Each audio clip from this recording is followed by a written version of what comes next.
Un gusto saludarlos desde el Centro Cultural y Cinematográfico del Consulado General de México en Los Ángeles. Mi nombre es Cintia Prida y estamos encantados porque el día de hoy tenemos a dos artistas mexicanos sonoros que están haciendo un extraordinario trabajo de investigación, de experimentación y de innovación. Carmina Escobar y Jerónimo Naranjo, ¿cómo están? Hola, un gustote de estar aquí.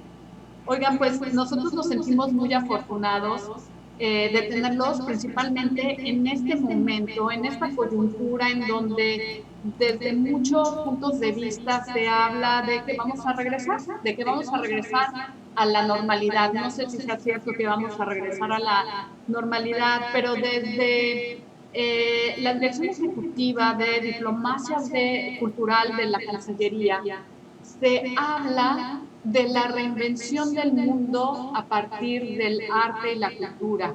Y yo siento que esto está muy ligado precisamente con el trabajo que ustedes hacen. De manera muy breve, me gustaría hablar de quién eres tú, Carmina. Tienes un perfil muy amplio, pero en resumidas cuentas, podemos decir que eres una vocalista extrema, improvisadora, artista sonora, intermedia, naciste en la Ciudad de México, estás ahora en Los Ángeles. Y bueno, si hablo de todos los reconocimientos y becas no acabaría, pero lo que sí puedo decir que vienen todas estas becas y reconocimientos de las instituciones más importantes a nivel mundial que se dedican precisamente a la investigación y a la experimentación. Tuviste residencias en Ámsterdam, en Portugal, en Krakow, Polonia. Has recibido 3 veces las becas del FONCA. Cuéntanos quién eres. ¿Qué significa ser una vocalista extrema? Una trabajadora. Bueno, vocalista extrema porque, o técnicas extendidas, nunca me ha gustado mucho el término porque es simplemente explorar las capacidades tímbricas de la voz natural. Obviamente, yo estudié biología y música en la Escuela Superior de Música, pero siempre estuve interesada en la experimentación. Uno de mis mejores amigos es Fernando Vigueras, que es un guitarrista, improvisador increíble de la Ciudad de México, y con él nos conocimos muy jóvenes y empezamos a hacer rolas amorfas y bla, bla, bla, y ahí fue como llegué a la música, estudié música clásica, nunca me hallé en esos formatos. Conocí a Eva Rosell, que es una cantante argentina que hace musicoterapia con la voz. Empezamos a trabajar y a entender la voz como, no nada más como, porque la voz no es lenguaje, llave lenguaje, la voz es un elemento estético primordial a través de la melodía, pero también es un objeto del pensamiento y de cierta forma uh, explica las ontologías del ser para mí, porque es una huella sónica que dice de dónde vienes, quién eres, quién quieres ser, todas esas cosas están en ese mensaje sonoro. Y a través de esas coincidencias empecé a trabajar más la voz y ver cómo se conectaba a otros medios. Llegué a California a estudiar en el California Institute of the Arts, que es donde doy clases ahora.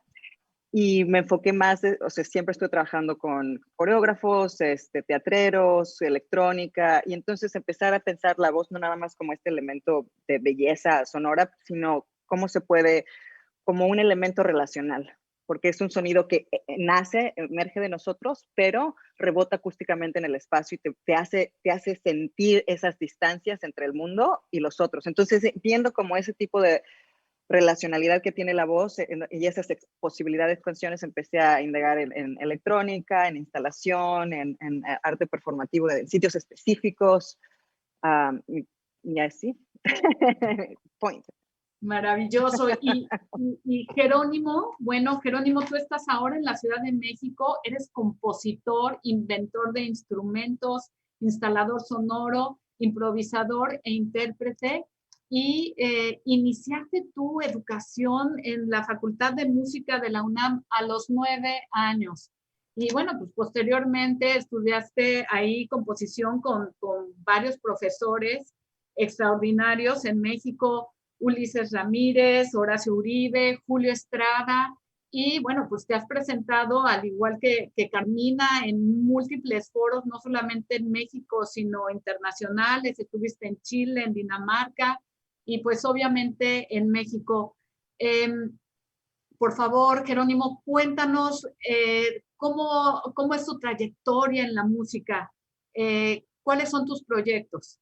Muchas gracias, Cintia. Antes de nada, un saludo a todos los que nos escuchan.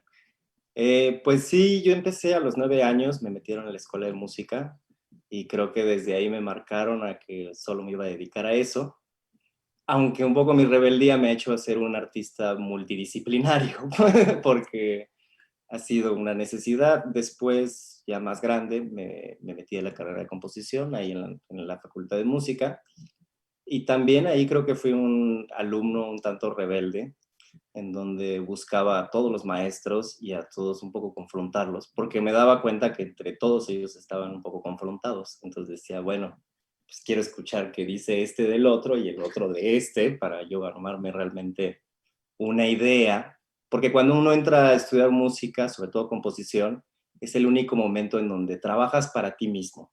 No tienes encargos, tienes que buscar tu originalidad, eres la gran promesa, ¿no? Lo que destaca es eso, tu genialidad. Y entre maestros, pues uno se halla como, dices, oye, yo soy el favorito de este, o mejor me voy con este, o no voy a traicionar a este. Y creo que desde los últimos momentos de mi carrera, o del momento que estuve estudiando ahí con estos maestros, surgió el que tenía que hacer mis propios instrumentos, mis propios métodos de ejecución. Siempre me interesó, como dice Carmina, lo que se le llama las técnicas extendidas, pero también creo que ese término pues, va a tener que ir evolucionando, porque cuando ya todo se vuelve extendido, todo ya se vuelve, pues ya no hay diferencias. Y entonces mi propósito fue estudiar más la acústica.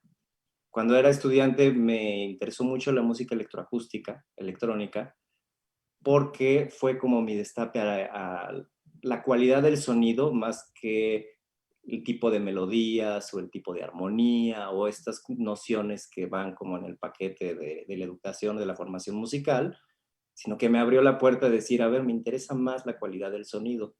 Entonces fue que empecé a decir, bueno, pues no nada más necesito el cello, tal vez si el cello le conecto a esto, puedo tener un resultado, o si utilizo otro tipo de material que no es muy conocido para hacer resonancia, hasta que pues finalmente creo que un proyecto el que más me ha representado, ha sido más importante para mí, fue un proyecto que involucra 10 cajas de trailers, que fue para un festival de teatro, pero dentro de una propuesta musical. Como era muy escénico y además muy llamativo, convertimos estas 10 cajas en cajas de resonancia con cuerdas más o menos de 10 metros de largo, de 4 a 12 metros de largo. E hicimos una arpa gigante y eso me llevó a tener como una noción de no solo la música se percibe del asiento hacia el intérprete y con los ojos cerrados, sino es mucho la vivencia de dónde se sitúa el performance, dónde sitúas al público, cómo lo envuelves. Y a partir de esta experiencia fue que no solo empecé a construir mis propios instrumentos, sino también empecé a pensar en cuál es el papel del público y que se sumerja ya sea como al interior del instrumento o al interior de la escena, y me fui ya hacia un lado más performático. Y bueno, y creo que ahí fue donde Carmen y yo hicimos un clic enorme y dijimos, pues tenemos que empezar a trabajar juntos. Y las cosas que hemos hecho han sido más o menos en ese canal, ¿no? De Totalmente. excentricidades performáticas. Más que eso, creo que también, bueno, perdón, sí tiene que ver, ahorita que hablabas de la resonancia, porque es algo súper importante también en mi práctica, que tiene que ver no solo con la cuestión conceptual, que es y poética, pero es con esta cuestión vivencial, física, de sentir el sonido. Y en eso tú y yo conectamos muy, muy, muy fuerte. Perdón. No, bueno, creo que fue por ahí por donde fui agarrando mi línea discursiva o estética a lo largo de los años que llevo haciendo música y cosas. Y pues precisamente por este perfil para nosotros como consulado es muy importante conectarnos con ustedes, con creadores como ustedes en esta coyuntura crítica con organizaciones que se dediquen a trabajar el tema ambientalista, en fin, con gente que está abocada a apoyar la cultura, porque no solamente porque nos permiten llegar a los públicos que ustedes tienen, sino también porque ustedes están imaginando y reimaginando lo que son futuros posibles, ¿no? Esa es la magia del arte y la cultura. Ustedes pueden imaginar y a partir de eso pueden compartir algunos ideales y pues nosotros, ¿no? Como consulado buscamos que a través del arte y la cultura podamos generar empatía intercultural. Aquí en Los Ángeles, ustedes lo saben, ¿no? Hay una cantidad de etnias y personas de distintos países que conviven constantemente y se dan estos procesos extraordinarios de creación. Y a mí me gustaría preguntarles a los dos precisamente de esto, del arte y la cultura como un instrumento que nos permite acercarnos al otro, que nos permite crear comunidad, crear puentes de entendimiento. ¿Qué es lo que consideran, Carmina, Jerónimo?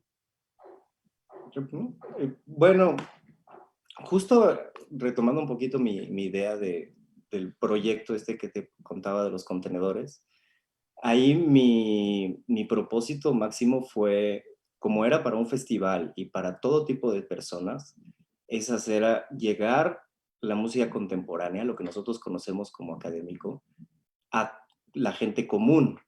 Quitar ese dogma de que tienes que ser especializado para entender algo abstracto.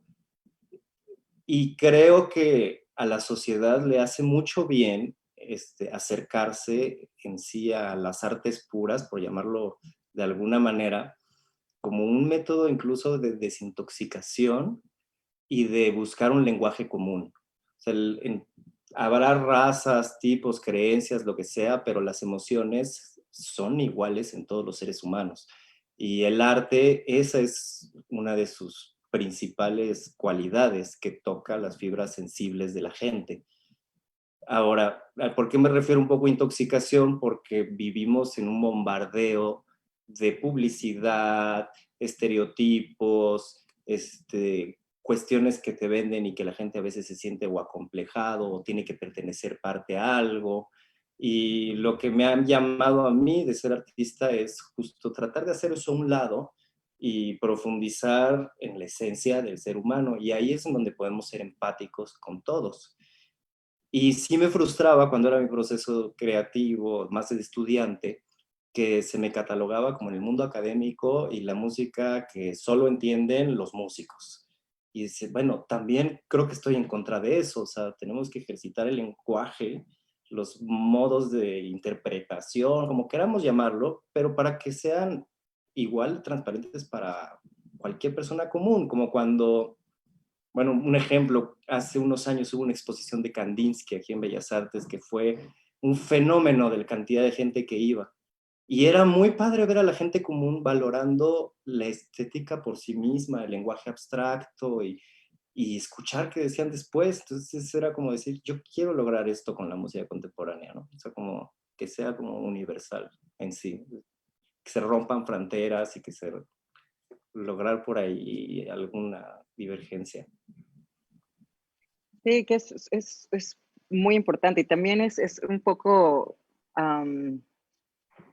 como una cuestión incluso ético de cómo las propias cosmogonías, ¿no? El arte y este tipo de mito, de superclasista, al público en general, o bla, bla, bla, bla, bla, nos separa muchísimo, ¿no? Entonces también con estas ideas de cuáles son las posibilidades del arte, cuando tratan a su interior de también trabajar éticamente, que cuesta mucho trabajo, porque vivimos en una ciudad capitalista, ultraconsumidora e individualista. Entonces, a través del arte, generar esos lazos de conexión y de empatía es bien importante. Y parte de estas ideas el año pasado, que fue un año muy duro para todos, para unos peor que otros incluso y para otros, pero es también como las cosas buenas que pueden salir es que hubo mucha meditación al respecto de los modelos para trabajar hoy en día. ¿Y qué significa holísticamente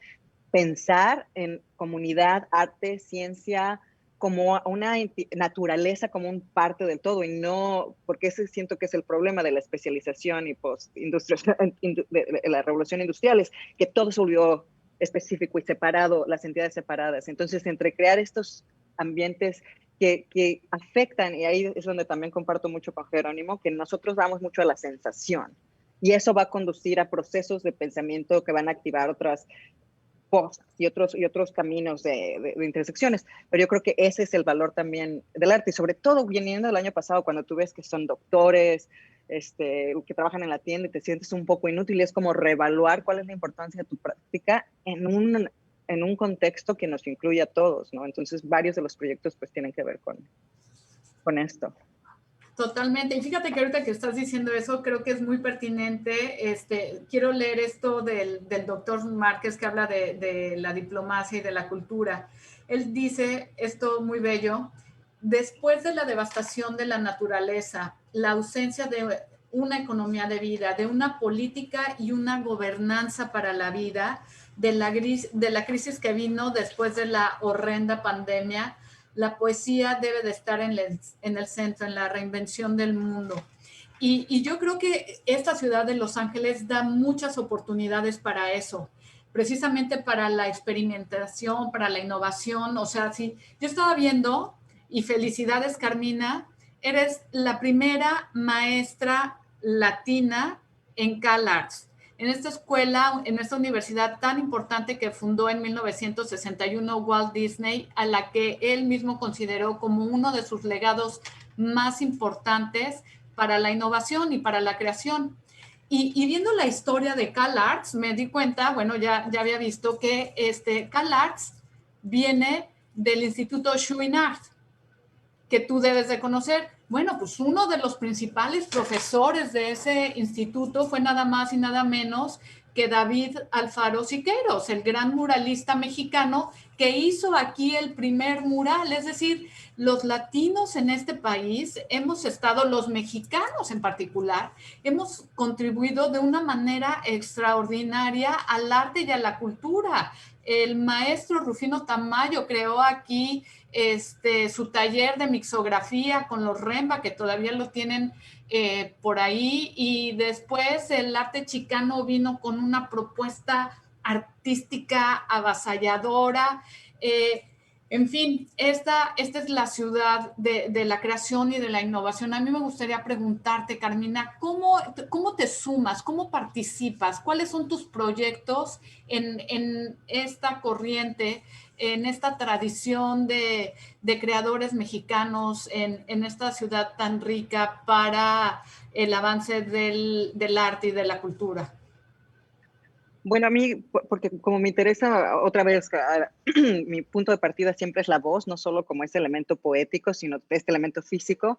Y en esta idea de relacionar, mucho es en el sitio donde estás, investigarlo. O sea, porque hay mucho turismo artístico que es, vas, tomas, te emocionas, y yo creo que parte de la dinámica o de la ética debería ser realmente tratar de conectar con el espacio a nivel profundo, hacer investigación, y y es así como Los Ángeles también se descubre. A mí he aprendido a amar Los Ángeles porque es tan diverso, pero es una ciudad como no hay ninguna otra, porque transporte público está desconectada, es un rizoma gigantesco, pero por eso también hay como estos nudos de maravilla. Y uno de esos, por ejemplo, es que a mí siempre me ha gustado mucho los metales, porque esos viajan en el espacio, y la colaboración con alguien que son muy conocidos ahí en el consulado, que es la familia Maqueos, y por ejemplo, ese tipo de interacciones, porque con esta idea de, bueno, ¿qué es la voz y la identidad? Y entonces yo como mexicana, ¿qué represento? ¿O cuáles son los puntos de partida? Porque soy producto de un sincretismo. Y entonces, ¿cómo empiezas a ver ese tipo de relaciones en otras comunidades como con la familia Maqueos, y cómo entendemos esta cuestión de tradición y esta y que se avientan a la exploración. Por ejemplo, con ellos hicimos esta pieza grande en Eco Park Lake que se llama Fiesta Perpetua. Hicimos 13 intervenciones de 10 minutos, mapeé el espacio, teníamos 2 balsas y la banda. Entonces la banda hacía una procesión, llegábamos a un punto y empezábamos a improvisar. Pero el punto de partida era hacer la música tradicional y por 6 meses desarrollamos una relación, hicimos talleres de gestualidad y cosas por el estilo, y entonces se generan esas otras posibilidades de encuentro porque una tradición que se queda nada más purista también es difícil de moverla, ¿no? Entonces ese tipo de cosas son muy fundamentales en el interés de mi práctica. Oh, sorry. Interesantísimo. La pandemia en particular, ¿cómo les impactó a ustedes como creadores? No, pues fue rudísima, la verdad. A mí me canceló una de las mejores funciones que tenía programadas de todo el año pasado, finales de mayo, marzo, empezó así la pandemia. Después tuve que cerrar también mi centro cultural y fueron meses en lo que tomábamos una decisión, si empezábamos a dar clases en línea, si nos conformábamos. También, pues es que la música se trabaja con músicos. Fue realmente doloroso, así, el no saber qué hacer. Después de unos 3, 4 meses, pues creo que todos nos tuvimos que poner una tarea en mente. Yo, como creador de instrumentos, trabajaba con muchos lauderos y con otro tipo de personas que me ayudaban a solucionar los problemas técnicos. Y dije, bueno, tengo tiempo, tengo el YouTube, me puse a tomar todo tipo de cursos de carpintería, de etcétera, y mejoré mi técnica. Ahora creo que ya puedo solucionar muchas cosas que no podía hacer. Entonces, pese a todo lo que fue, creo que, y a otras personas que conozco un poco en mi situación, pues nos dimos también la oportunidad, el respiro de decir, bueno, no me había capacitado en esto, pues ahora es el momento en el que tengo tiempo, ¿no? Para dedicarle. Pero si no surgía eso, no sé, me hubiera dado una depresión espantosa, yo creo. Sí, por supuesto. Y Carmina, pues tú también, yo creo que iniciaron un proyecto importantísimo. Fíjate que yo les cuento, estaba justo ayer escuchando las noticias y hablaban de que cómo este estado, California, que alimenta al 80% de la población de Estados Unidos en lo que se refiere a frutas y verduras, está pasando por un periodo de sequía. Y esta sequía no va a ser temporal, es una sequía que se deriva del cambio climático y que, bueno, pues ya viene de manera desafortunada para afectarnos durante varios años. Y luego también durante la pandemia tuvimos por primera vez en Los Ángeles una calidad de aire que no se respiraba desde 1980 y lo mismo sucedió con grandes metrópolis alrededor del mundo. Nos estamos asfixiando y desde ese punto de vista a mí me gustaría preguntarles ¿qué tipo de responsabilidad asumen de manera valiente los creadores como ustedes para hacer frente a los problemas más acuciantes que estamos enfrentando a nivel mundial? Pues va directamente relacionado con la práctica y parte de eso, este proyecto en el que estamos trabajando juntos que se llama Bajo la Sombra del Sol, que vamos a hacerlo en este hermoso lugar que ven atrás que se llama Mono Lake, y que iba a ocurrir en el teatro en Redca del año pasado, pero por la pandemia todo se canceló. Pero entonces también ese tiempo, como dice Jerónimo, si tienes la fortuna y el privilegio de poder trabajar desde casa, que yo estaba dando clases, entonces también te da cierto tiempo para empezar a decir, bueno, porque eso vamos tan rápido que no puedes pensar, y el año pasado dio chance de introspección, y yo siento que por eso tantas cosas ocurrieron en movimientos. Y en ese es realmente pensar cuál es el impacto de mi práctica en el mundo real, más allá del gesto poético, porque el gesto poético es hermosísimo, pero el gesto poético sin sustancia. Y entonces parte de eso, y otra vez, y esto no quiere decir que yo lo aplico a todos los artistas, porque también creo que arte por arte es increíble. Pero en ciertas prácticas y si tiene que ver con tu producto, es cómo todos esos mecanismos para generar esto afectan económicamente, ecológicamente, culturalmente, y eso está muy presente en la práctica. Por eso, ahora que venimos a Monolake, estamos estableciendo muchas relaciones con la comunidad, directamente con la comunidad, porque es reconocer, no nada más es el reconocimiento del espacio, sino el reconocimiento de la gente que está ahí, de que nosotros estamos ocupando ese espacio y de que tenemos que cuidarlo. Entonces, o sea, creo puramente en el arte por arte, pero también creo que ciertas prácticas sí tienen como artistas, debemos de pensar en los medios de producción y los medios de contacto, que no sea para la elite nada más, sino para todos. Sí, yo siento un poco complicado a veces en el proceso creativo. Uno tiene que ser responsable con el mundo, ¿no? Que nos rodea, y qué mejor sentirnos útil para sentirnos más felices. Aunque a veces en el trabajo artístico yo a veces llego a criticar cuando es 100% panfletario o busca como a la de a fuerzas dar un discurso, a veces político, a veces social, pero por hacerlo. Yo siento que las mejores intenciones a veces son consecuencia. Por ejemplo, con Carmina en este proyecto, pues si vemos el crew de trabajo, como dice, de todos los colores, nacionalidades, idiomas, gustos, etcétera. Y es una consecuencia porque estamos buscando las cosas más valiosas de cada individuo, independiente de quiénes son, quiénes pertenecen. Y cuando nos empezamos como creadores a hacer esas reflexiones, pues empezamos como consecuencia también a buscar cosas positivas de qué hablar. No tanto por una obligación, sino porque no podemos evitarlo. Y cuando se ve en el trabajo reflejado, pues la satisfacción es mucho más grata. Entonces, es complicado como creadores a veces tomar esa responsabilidad. Claro, claro. Y yo ahora cuando los estuve investigando a los dos, vi unos videos y trabajo extraordinario que están haciendo ambos. Yo no sé qué tanto sea posible ahora, Carmina, Jerónimo, ver un poco en video, porque pues eso ayuda mucho a ubicarnos de la maravilla de la innovación y experimentación que está siendo reconocida a nivel mundial que ustedes están haciendo. Si nos pudieran presentar algo sería maravilloso.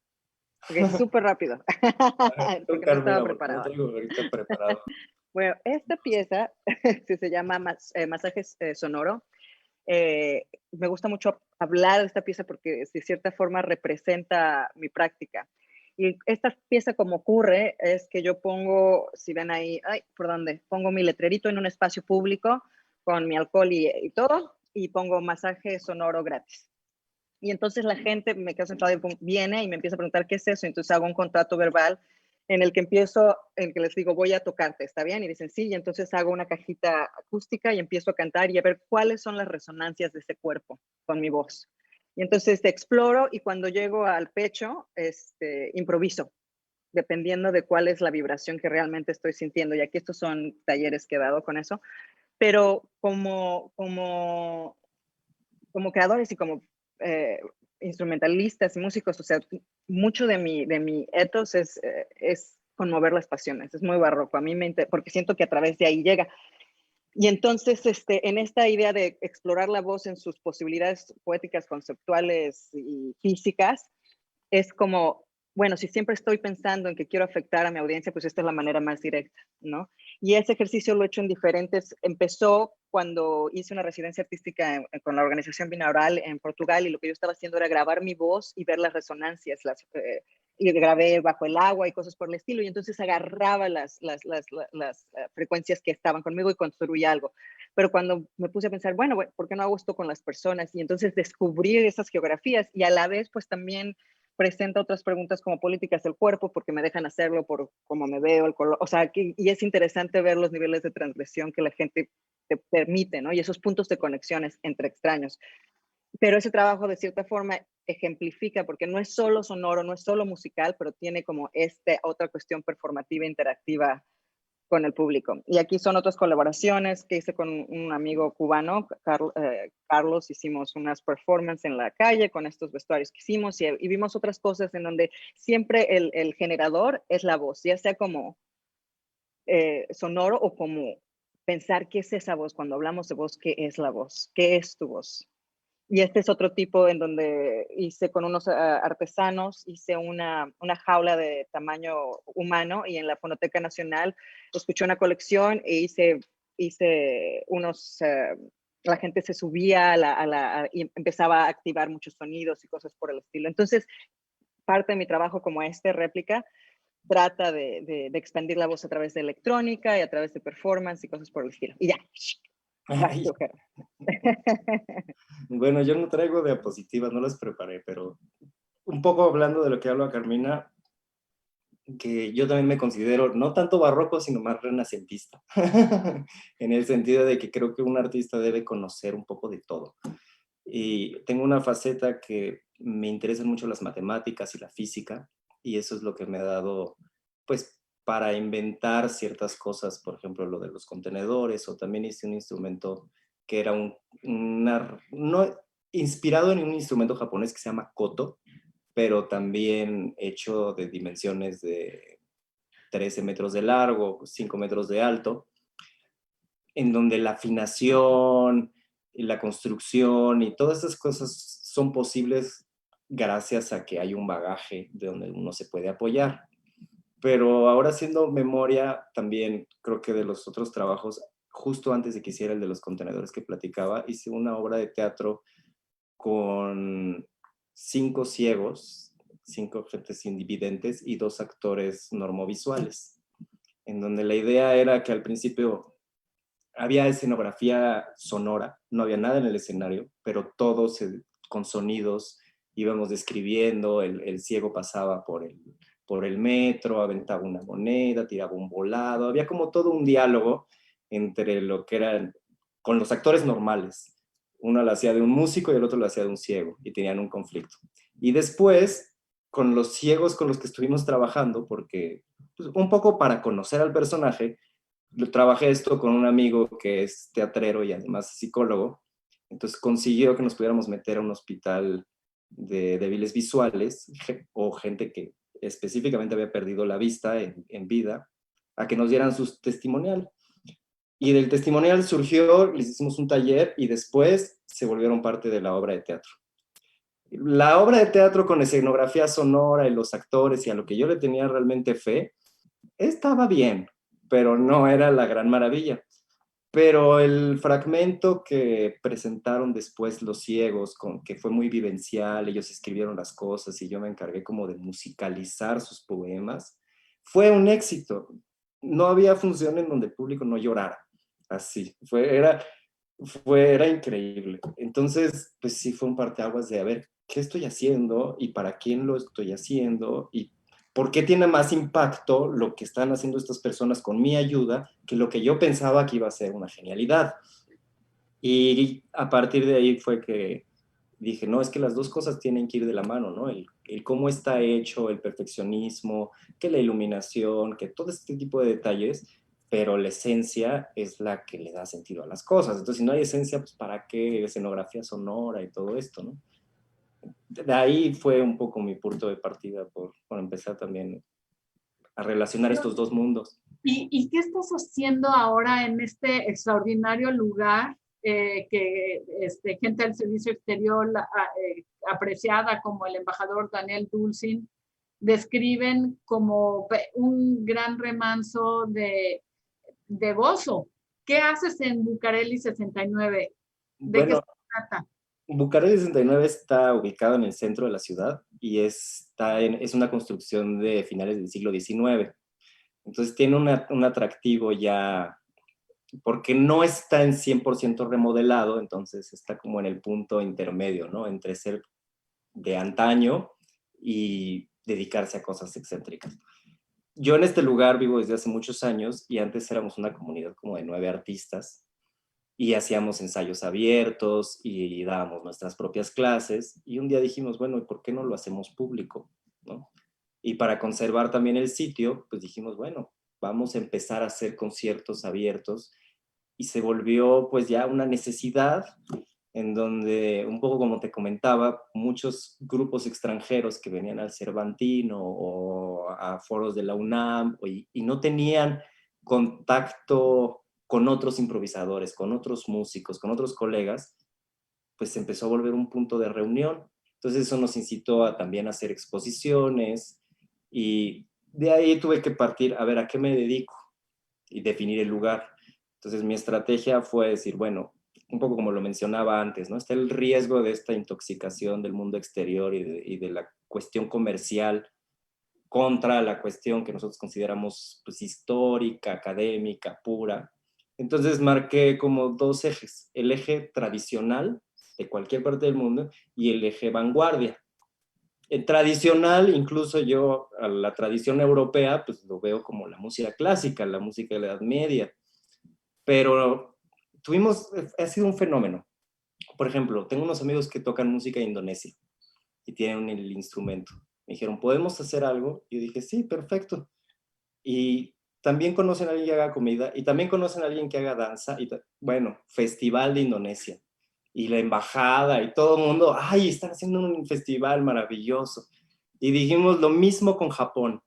Tengo una amiga que toca el koto y otra que toca los taikos, y de ahí Fundación Japón, oye, que están haciendo un festival de Japón, qué orgullo, qué maravilla.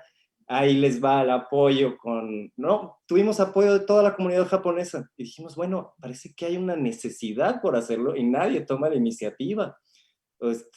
Los vínculos son complejos para llegar, que desde las embajadas, desde los lugares.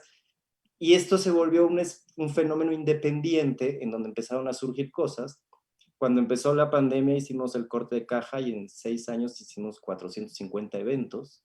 Wow. Lo cual dijimos, no, pues creo que sí, con razón estamos cansados.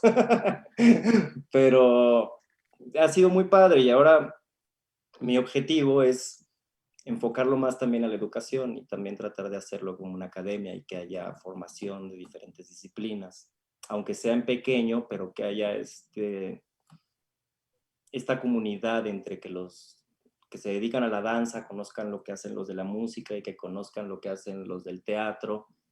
Y eso más otra cosa que yo defiendo mucho, que es una disciplina oriental que se llama Go, que es como una especie de ajedrez. Pero los orientales sí lo ven como algo muy importante dentro de su formación, que genera estrategia y criterio.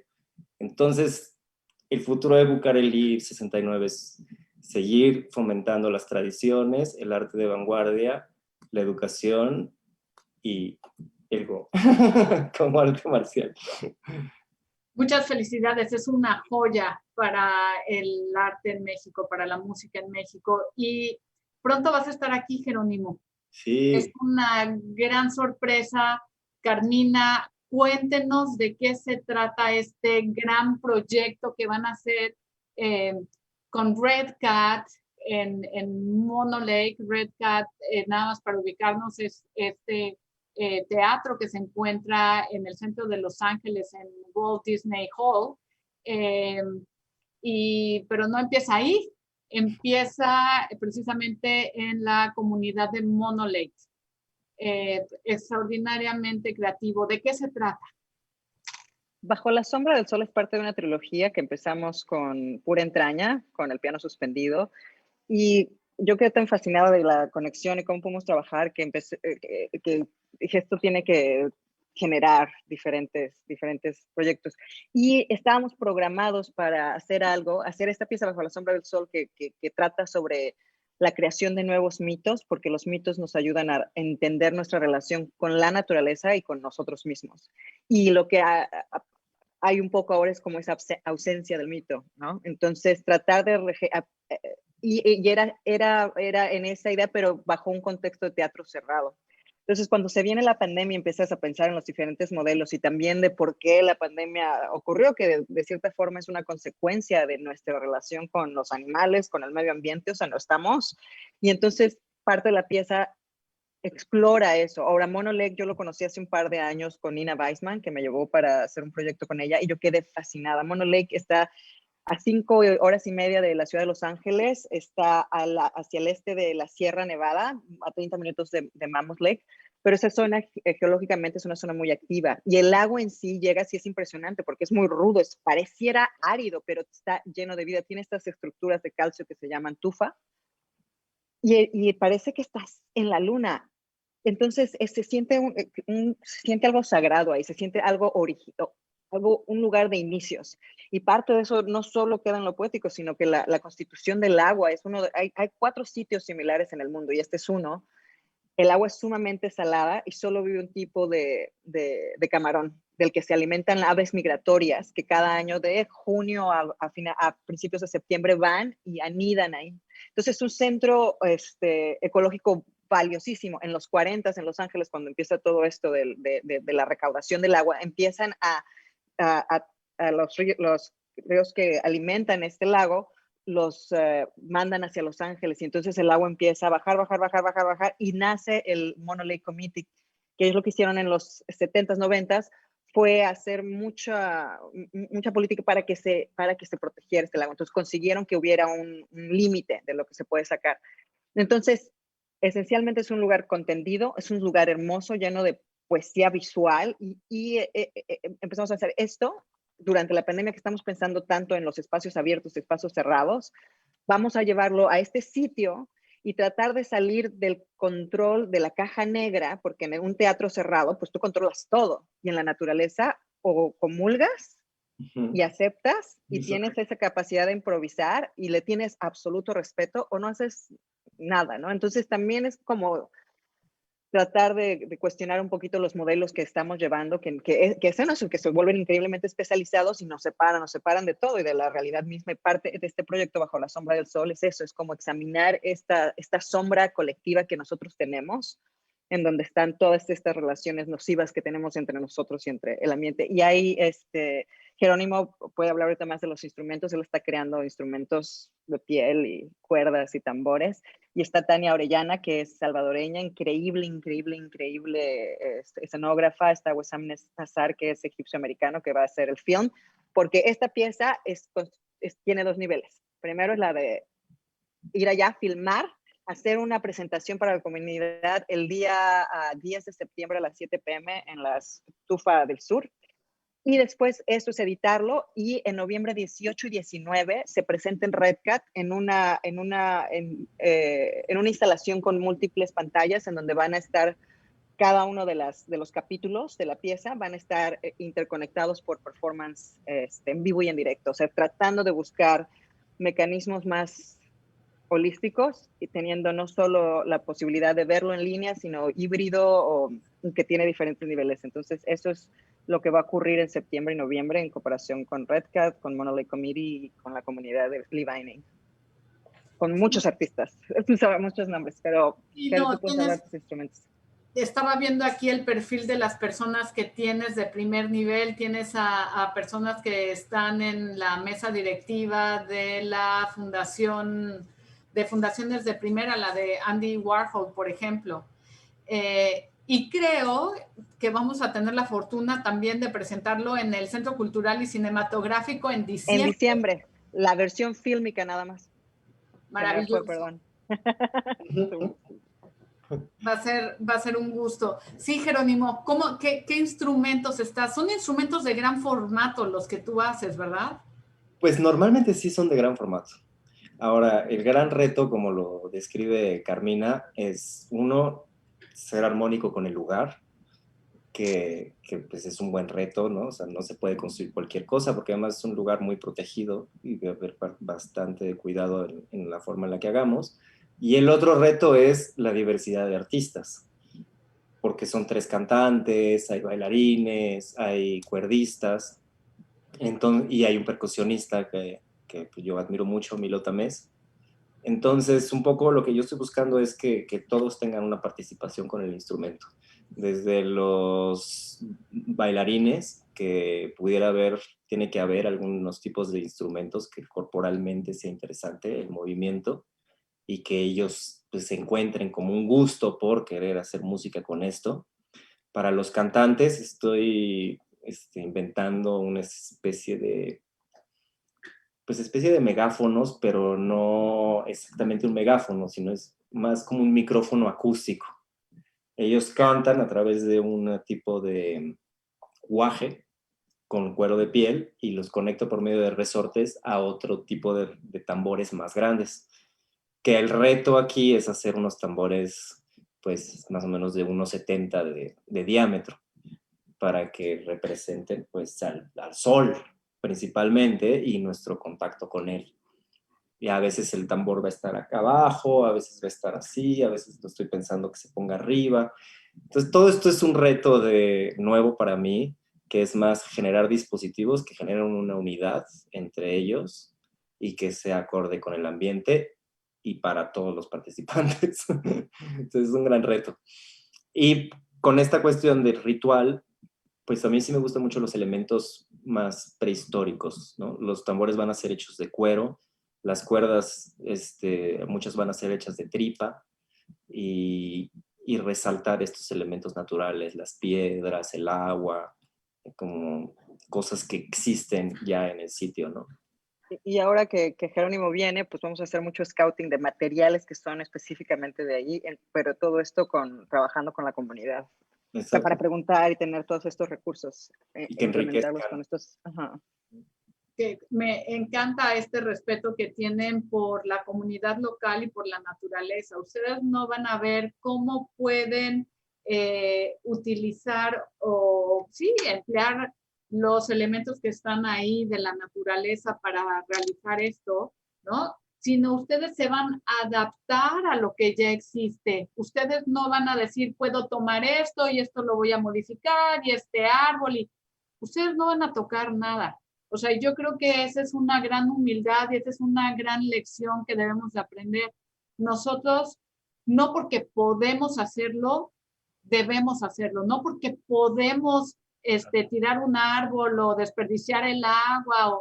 No, nosotros somos invitados aquí y yo creo que con esa humildad y esa inteligencia ustedes van a Mono Lake a ver cómo pueden ser parte de lo que ya está del espacio con un respeto profundo por la naturaleza y las comunidades que viven ahí desde hace mucho tiempo. Y esto me recuerda de manera desafortunada. Hace poco estuve en el Valle de Guadalupe y nos contaban cómo existe una comunidad indígena que está a punto de desaparecer, una comunidad que conoce cómo utilizar la salvia y de la cual quedan únicamente 2 personas.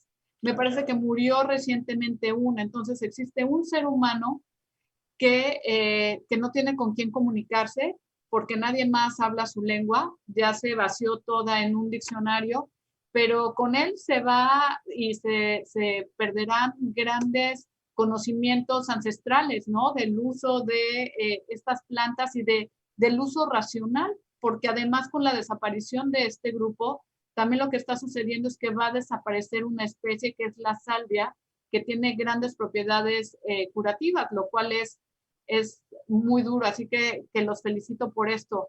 Yo sé que ustedes tienen algo preparado que nos quieren mostrar, lo que sea, estamos interesadísimos, así que el foro está aquí. ¿De trabajo? ¿De nuestro trabajo?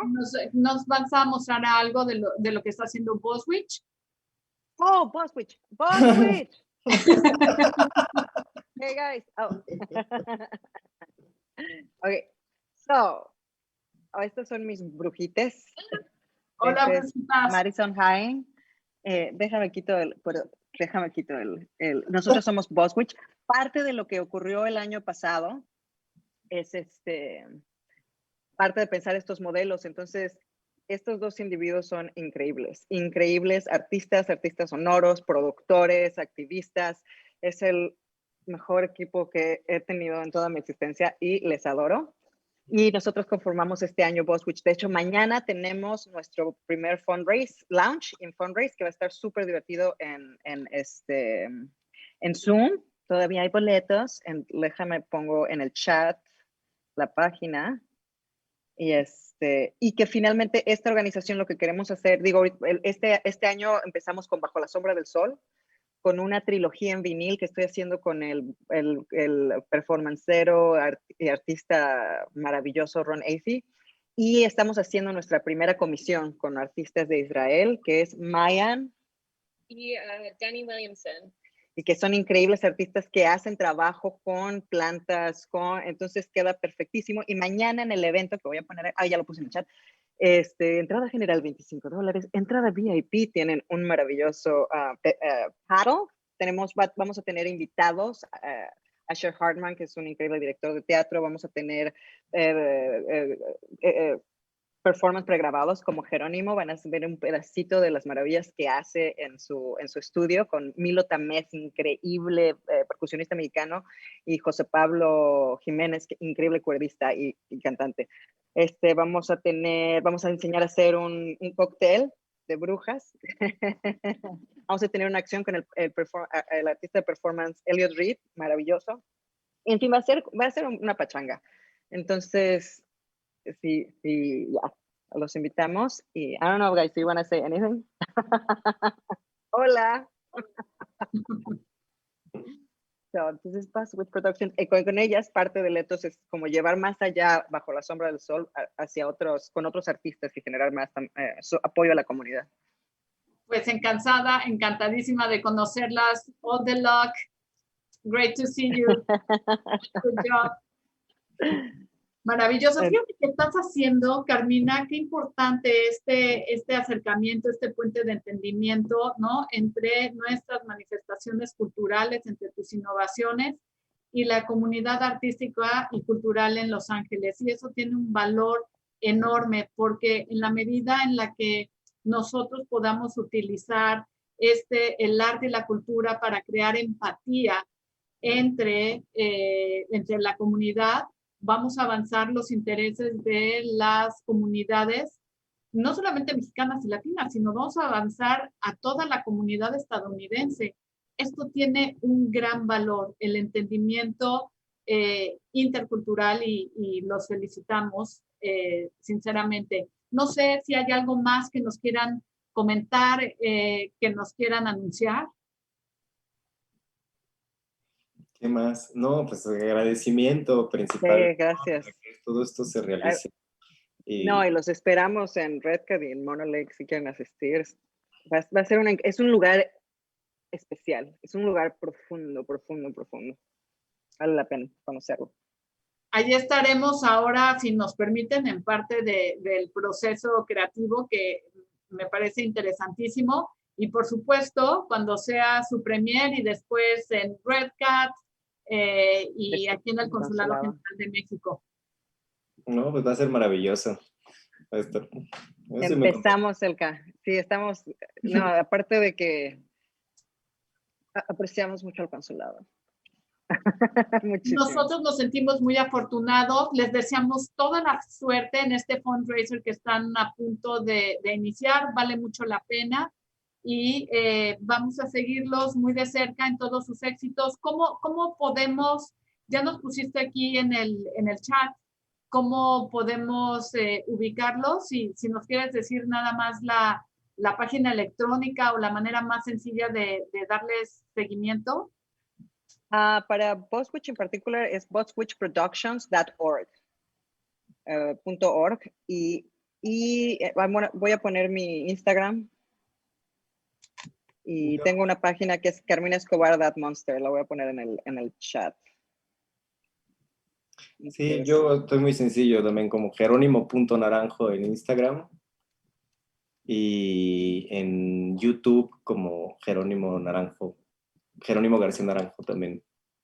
Ahí pueden encontrar mi trabajo. Maravilloso. Más fácil, más inmediato. Vimeo. Bueno, para el Vimeo ya. Una cosa los lleva a la otra, eso es lo bueno.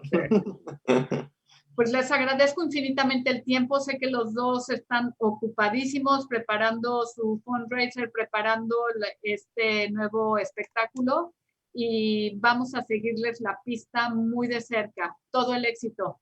No, pues muchísimas gracias, Cintia, un gusto tremendo. Y muchísimas gracias de nuevo a Canal 22 por el apoyo que nos brinda para poder difundir lo mejor del arte y la cultura mexicana. Sí, gracias. Muy bien. Muy bien.